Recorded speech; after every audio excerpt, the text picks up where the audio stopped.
दोस्तों नमस्कार, मैं हूं राम कुमार राही। आप देख रहे हैं यूट्यूब चैनल सोशल राही। आज मैं राजपुरा गांव में हूं। आज हमारे बीच में माननीय सम्मानीय परम आदरणीय परम सिद्धि सुखराम सिंह पूर्व लेक्चरर आज हमारे बीच में हैं। एक इंटरव्यू आज के करीबन 1 साल पहले मैंने दिखाया था मार साहब का, उसमें केवल इंट्रोडक्शन रहा था। और जब मार साहब के विचारों से मैं परिचय हुआ, उस जानकारी से के बारे में जब मुझे पता चला कि मार साहब को जानकारी बहुत अच्छी है, तो हमने सोचा कि हमारा काम है कि बेहतर से बेहतर लोगों की तलाश करो। नदी मिल गई तो समुद्र की तलाश करो। शीशा टूट जाता है पत्थर की चोट से, पत्थर टूट जाए वो शीशा तलाश करो। हमेशा मैं ऐसे लोगों की खोज में रहता हूँ। आज हमारे बीच में जो मार साहब बैठे हुए हैं, बहुत अच्छी आपको जानकारी कबीरपंथी और बौद्ध धर्म के बारे में आपको बताने का काम करेंगे। तो हम आपको रूबरू कराने का काम कर रहे हैं। तो हमारे बीच में मार साहब, आपने जो बहुमूल्य समय सोशल राही यूट्यूब चैनल को दिया, इसके लिए मैं बहुत आभार व्यक्त करता हूँ। साथ में आपको नमो बुद्धाय जय भीम करता हूँ। मैं भी राही जी का हृदय से स्वागत और अभिनंदन करता हूँ कि उन्होंने इस कार्य के लिए, अच्छे कार्य के लिए हमारी सेवा लेने का जो विचार बनाया, इसके लिए मैं उनको सत नमन करता हूँ। जी मार साहब, जब भी मैं आप लोगों के बीच में उपस्थित होता हूँ तो कहीं ना कहीं लोगों की नज़रें टिकी रहती है कि राही जी कोई खास मेहमान से मेरी मुलाकात कराने जा रहे हैं जिससे मुझे जानकारी मिलेगी। जी। तो जब भी हम आपके बीच में आते हैं तो सवालों को लेकर के आते हैं। और सबसे पहले हमारा क्वेश्चन जो आपसे है, जैसे आपने कबीरपंथी की जो चर्चा की, तो हमारे दर्शकों को बता दीजिएगा कि कबीरपंथ क्या चीज़ है। जी राही जी, देखिए, कबीर पंथ सदियों पुराने जो है हमारे समाज में लोगों की जो एक धारणा और जिज्ञासा रही ईश्वर के प्रति। जी। वो जिज्ञासा धारणा में हमारे जो तमाम संत एक रीतकालीन युग के बाद फिर उन्होंने जो है भक्ति काल शुरू हुआ। जी जी जी। भक्ति काल में एक बहुत प्रबुद्ध समाज सेवी कवि हुए हैं, जो समाज सुधारक भी हुए हैं। उनका नाम था कबीरदास जी। जी। तो भक्ति धारा के कवि में उन्होंने देखा है कि बहुत सारे जो कवि हैं, बहुत सारे लेखक हैं और बहुत सारे संत महात्मा हैं, वो केवल साक्षात ईश्वर की वंदना करते हैं, वो केवल आडंबरों को ध्यान देते हैं। लेकिन कबीरदास जी ऐसे भक्त थे जो आडंबर पर ध्यान नहीं देते थे। जी जी जी। उन्होंने आडंबर का बहुत विरोध किया और आडंबरवाद का विरोध करते हुए यहाँ तक कि उन्होंने कहा कि जो ईश्वर है वो ईश्वर देखा नहीं जा सकता। जी जी। कुछ लोग ईश्वर को साक्षात मानते तो कुछ लोग ईश्वर को निराकार मानते। एक मिनट। तो उन्होंने एक उदाहरण दिया। कबीरदास जी अपने कुछ शिष्यों को एक जो है चर्चा में बता रहे थे, ज्ञान प्रदान कर रहे थे। उस ज्ञान में उन्होंने बताया है कि ईश्वर नहीं है। जी। ईश्वर दुनिया में नहीं है, केवल हमारा भ्रम है। कबीर साहब बता रहे, कबीरदास जी ये बता रहे थे, कबीर साहब जी ये बता रहे थे कि ईश्वर नाम की कोई चीज नहीं है, ईश्वर केवल मानसिक गुलामी है। जी। तो इस चीज को बता रहे थे। तो इसके बाद तुरंत और लोग आ गए उनके पास और कहने लगे कि महाराज जी, आप इनको गलत ज्ञान दे रहे, ईश्वर है नहीं। आप कह रहे ईश्वर है नहीं, लेकिन ईश्वर है। तो कबीरदास जी ने ये कहा कि ईश्वर है, हमने कब कहा कि नहीं है। जी। उन्हें अभी तो आप कह रहे थे ईश्वर नहीं है और आप कह रहे कि ईश्वर है। जी। तो उन्होंने कहा कि हाँ कहूं तो है नहीं, वो ना ही करी ना जाए, हाँ ना ही के बीच में साहेब रहा समाए। क्या बात है। ईश्वर नहीं है जी, हमने नहीं कहा, और है ही नहीं। आप बता दो साक्षात है तो। सही बात। तो हाँ और ना ही के बीच में है। दूसरी बात उन्होंने कहा तो मिलेगा कैसे। ईश्वर को अगर ढूंढना है, भगवान को ढूंढना है, तो वो मिलेगा कैसे। जी। तो उन्होंने ये एक उदाहरण दिया कि ये उदाहरण उन्होंने दिया कि जिस तरह से समुद्र के अंदर मोती हैं, सब जानते, लेकिन सब प्राप्त नहीं कर सकते। मोती वो ही प्राप्त कर सकता है जो उसके अंदर जाएगा। जी।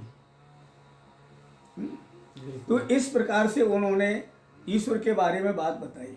कबीर पंथ में। कबीर पंथ में। जी। और उन्होंने आडंबर को खत्म कर दिया। जैसे उन्होंने कहा है कि पातर पूजे हरि मिले तो हम पूजे पहाड़, जासे तो चकिया भली पीस खाए संसार। जी। आगे भी उन्होंने बताया है, जैसे मुसलमान लोग मस्जिद बना करके जो है उस पर चढ़ करके वाँक देते हैं, अल्लाह को बुलाते हैं, नमाज अदा करते हैं, तो उस पर भी उन्होंने कहा है कि काकर पातर जोड़ के मस्जिद लही बनाए, ताचल मुल्ला वाँक दे क्या बहरा हुआ खुदा है। सही बात, उनके लिए भी क्या, उनके लिए भी कहा। तो कबीर जी, जो कबीर साहिब थे, उन्होंने बहुत बड़े धर्म ग्रंथों को लिखा नहीं है, बल्कि वो अनपढ़ थे। उनके जितने भी शिष्य थे, उनकी वाणी को, उनके शब्द को, उनकी रमेनी को लिख लेते थे, और वो लिख करके जो ग्रंथ बना है उसको कहते हैं बीजक। बीजक का मतलब है, बीज मानी है चाबी, बीजक मतलब चाबी ग्रंथ, ईश्वर से मिलने की चाबी, वो किस तरह से है। तो इस प्रकार से उन्होंने ये कबीर पंथी में कहा है। हालांकि उन्होंने बाद में ये सिद्ध किया कि ईश्वर नाम की कोई चीज नहीं है। अच्छा, अगला क्वेश्चन हमारा आपसे है, जैसे आप ही हम लोगों की चर्चा हुई कबीर पंथी के बारे में, तो बाबा साहब का पूरा परिवार पुरखे कबीर पंथी थे जी। लेकिन बाबा साहब ने कबीर पंथी को ज़्यादा महत्व न देते हुए बुद्ध धर्म को क्यों मानने का प्रयास किया? देखिए राही जी, एक सीधी बात जो है कि प्राचीन काल में जो हम बता रहे थे जी, वो एक जो है धार्मिक विचारधारा फैली हुई थी, लेकिन धार्मिक विचारधारा में बड़ा पूजा पाठ, अंधविश्वास, और उस समय स्थिति इतनी खराब हो गई थी समाज की कि लोग बलि देने लगे थे। जी। जब वो बलि देने लगे थे तो बाबा साहब का समाज इस चीज़ को मानता था, लेकिन ये बलि और हत्या इस चीज़ को नहीं मानता था। तो बाबा साहब के पूर्वज, उनके दादा और उनके बाबा साहब के पिताजी रामजी सकपाल जी, ये जो है कबीरदास जी के भजन गाया करते थे। उनकी सुर लहरी बहुत अच्छी थी। जी। वो भजन गाया करते थे और अपने परिवार को समझाते थे, सिखाते थे। जी। मतलब कि धार्मिक प्रवृत्ति के वे लोग थे, लेकिन आडंबर को नहीं मानते थे। जी। तो बोलो मत। इस तरह से बाबा साहब के परिवार में कबीर साहिब का जो है ज्ञान प्रचलित था। जी। और कबीरदास जी के बारे में वो सभी परिवार के लोग बड़े विनम्र भाव से सुनते थे और कबीर पंथी अपने को मानते थे। जी। अब अगला क्वेश्चन है हमारा कि कबीर पंथी में भी आडंबर नहीं है और बुद्ध धर्म में भी आडंबर नहीं है, फिर आप कबीर पंथी के लोगों को बौद्ध धर्म में क्यों लाना चाहते हैं? ऐसा राय जी, पहली बात तो ये है कि इसमें दो बातें आती हैं। जी। पहली बात तो ये आती है कि कबीर पंथी या कबीर पंथ, पंथ मानिए रास्ता। जी। कबीर जी का रास्ता जो है वो सही है, अच्छा है, लेकिन ये हमारे केवल निम्न समाज में ही है। जी। हमारे यहाँ भारत में 3 प्रकार के समाज हैं, उच्च वर्ग, मध्य वर्ग और निम्न वर्ग। ये जो है निम्न वर्ग के लोग ही कबीर पंथ को मानते हैं, बाकी मध्य वर्ग और उच्च वर्ग के लोग कबीर पंथ को नहीं मानते जी। इस कारण से ये बहुत ही संकुचित हो गया है और विचारधारा भी संकुचित हो रही है। हम पूरे मानवीय ध्रुवीकरण को अगर लेके चलें तो हम छोटे से एक क्षेत्र में रह जाएंगे जी। दूसरी बात ये उठती है कि तथागत बौद्ध का जो धर्म है ये वैज्ञानिक धर्म है और ये पूरे 165 देशों में प्रचलित है जी। अब व्यक्ति अगर एक समाज में एक जगह स्थिर बिंदु बना रह जाए जी। तो उसका विकास संभव नहीं। सही बात है। मनुष्य के विकास के लिए उसको अपना बृहत रूप लेना पड़ता है। तो तथागत गौतम बुद्ध के धर्म को बाबा साहब ने जब पढ़ा, समझा, उनको ज्ञान आया कि अरे हम केवल कबीर पंथ में बहुत सीमित हैं, एक जगह हैं, हमारी कोई पहचान नहीं है, तो धार्मिक के प्रवृत्ति के अनुसार भी लोगों का विकास होना चाहिए। तो उन्होंने बौद्ध धर्म को अच्छी तरह से पढ़ा और बौद्ध धर्म और उसके बारे में उन्होंने धर्म ग्रंथ भी लिखा। डॉक्टर बी आर अम्बेडकर ने धर्म ग्रंथ भी लिखा और उन्होंने गौतम बुद्ध और उनका धम्म नाम की एक बहुत बड़ी किताब लिखी है जी। और उस पर उन्होंने सारे विचार दिए कि बौद्ध धर्म कहाँ से शुरू हुआ, कैसे शुरू हुआ, उसको क्यों मानना चाहिए, ये सारी उसमें बातें उन्होंने लिखी। तो तथागत गौतम धर्म का जो है, उनका गौतम जी का धर्म है वो एक वैज्ञानिक धर्म है। उसमें हर बात को प्रैक्टिकल एक साक्षात्कार के रूप में बताया गया। जी जी जी। जैसे कि मान लो एक उदाहरण है कि हवा दबाव डालती है, तो अब हवा दबाव डालती है, पानी भर लो गिलास में और ऊपर एक कागज लगा दो, उल्टा कर दो तो गिलास से वो पानी नीचे नहीं गिरेगा, क्योंकि नीचे से हवा दबाव डालती है। तो इसी तरह से वैज्ञानिक दृष्टिकोण से जो है ये धर्म है। तो दो बातें हैं, एक तो मानव जो है विज्ञान को मानता है। अभी जैसे एक उदाहरण है कि हमारा यान चंद्रमा पर पहुंच गया। लोग अभी हिंदू में या सनातन में ये मानते रहे कि चंद्रमा जो है विष्णु भगवान शिव की जो है चांद पे है और उसको हम पूजते रहे, लेकिन एक्चुअली हमारा विज्ञान कहता है कि चांद और ये तारे ये सब जो है नक्षत्र हैं। वो चंद्रमा पृथ्वी से निकला हुआ है, सूर्य जो है सूर्य से पृथ्वी निकली है। तो एक तो वैज्ञानिक धर्म है कि इसमें जो सच्चाई है ये चीज़ है। दूसरी कानूनी विधि से भी ये धर्म सही है। जी जी जी। जैसे पहला है इसका जो पहला पंचशील में पहला शील है, उसमें है पाणाति पाता वीरमणि सिक्का पद्म समाध्यानि। बौद्ध धर्म में लिखा है कि पाणाति पाता वीरमणि सिक्का पद्म समाध्यानि, कहने के प्राणी मात्र की जो है आप रक्षा करेंगे, प्राणी मात्र के साथ जो है आप अच्छा व्यवहार करेंगे, यानी आप अहिंसा परमो धर्म मानेंगे, अहिंसा को ही धर्म मानेंगे। तो इसमें तीन बातें हैं कि मन सा वाचा कर्मणा, मन से भी किसी के गलत नहीं सोचेंगे, कर्म से किसी का गलत नहीं करेंगे और वाणी से भी किसी का गलत नहीं करेंगे। तो अगर करते हैं तो संविधान में जो लिखा है कि अगर आप किसी को मारेंगे तो आपको सजा मिलेगी। तो ये धर्म कितना वैज्ञानिक धर्म है। अगर कबीर में तो ये नहीं कहा कि मानो चाहे ना मानो, कबीर में कोई ऐसा विधान नहीं है, वो वैज्ञानिक धर्म नहीं है, वो एक आस्था है और उसमें ईश्वर के प्रति भी आस्था है, मानव के प्रति आस्था है।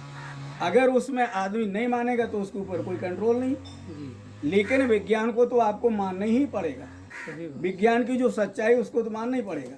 और वही हमारा समाधान कहता है कि अगर प्राणी की हिंसा करोगे, मारोगे तो आपको दंड मिलेगा। दूसरी बात कही है कि अदन्ना दाना वीरमणि सिक्का पद्म समाध्यान, बिना दी हुई चीज को ग्रहण नहीं करना चाहिए, अर्थात अचोरी, चोरी नहीं करना चाहिए। जी।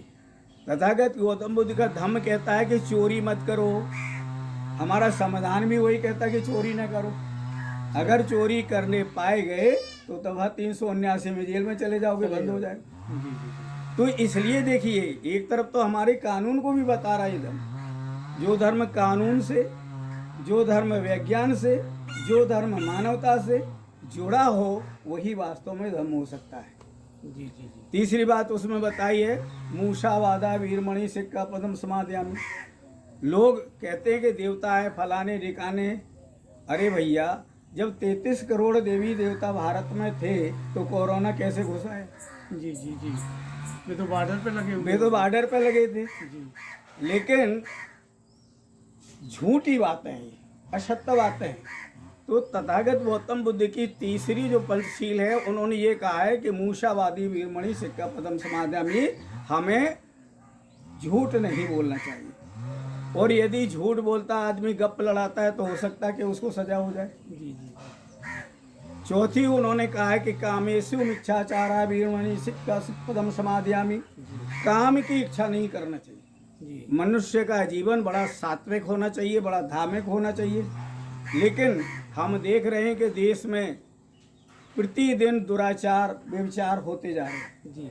अगर वास्तव में हमारे अन्य धर्म गुरु इन चीज़ों को गलत मानते हैं तो फिर ऐसी बातें उठती क्यों?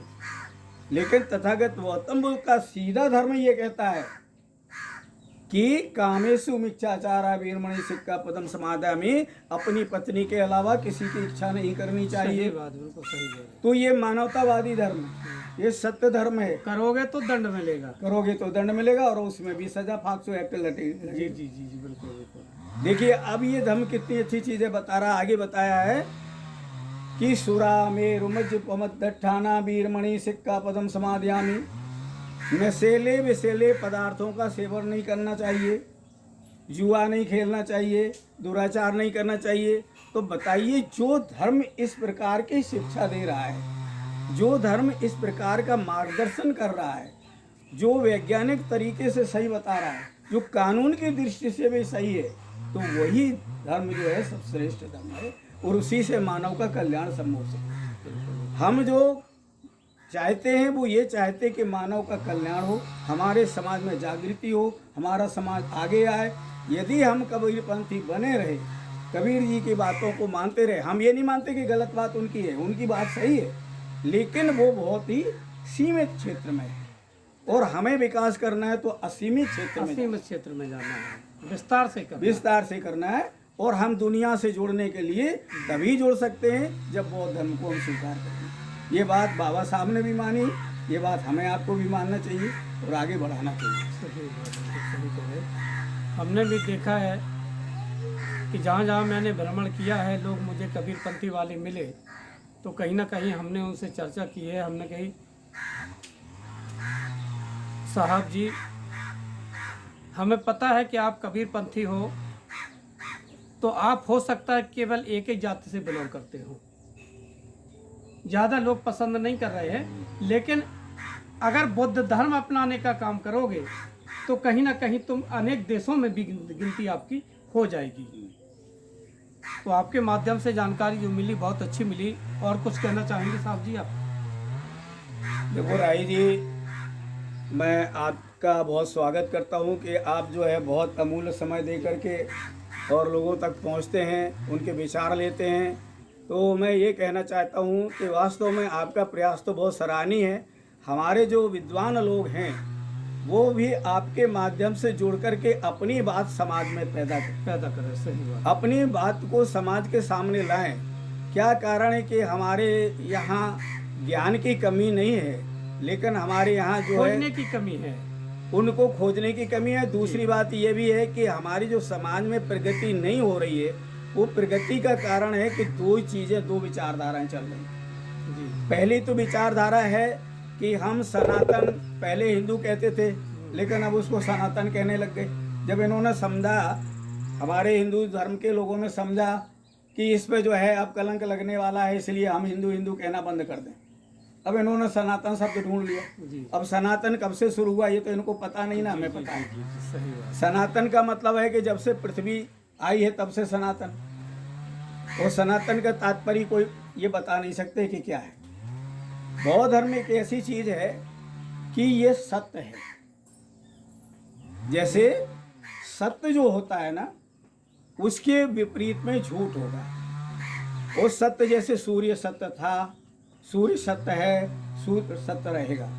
तो जो चीज सत्य है वही चीज रहेगी। जो सत्य नहीं है वो चीज अडिग नहीं है, वो रह नहीं सकती। सही बात। तो हमारा मतलब आगे कहना ये है कि बौद्ध धर्म जो है यही एक, इस संसार में यही एक टिकेगा।